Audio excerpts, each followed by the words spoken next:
কি ভালো লাগতেছে লাল লাগতেছে আবার মিষ্টি আনতে লাগে গেলি গা এ যতবার মিষ্টি আনো তোমরা তো একরে আর খালি আটা করে খাওয়া যাও কি লিগা তুই না নি ঘরে থাকতে পারবি না আজকে নিমো বেশি বেশি করে হ্যাঁ বেশি করে হ্যাঁ যতবার মিষ্টি আনো তোমরা কি আনো খালি নতুন দেখে আনছে আমি আর পুরানো বান্ধবী কেন বললাম পুরানো দেখে কি আমগো ব্যাগ নাই মুখ নাই পুরানো খুশি মিষ্টি আনছো বাবা চল যাকে এরকম ভালো না এরকম বান্ধবী না এত লুবি বা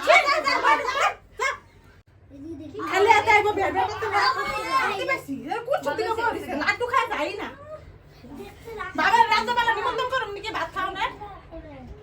ডাকলে আইতে লাগে নাকি মানুষে গণেশ পূজা শুরু করে বসে জায়গা মাগা নাই আয় বস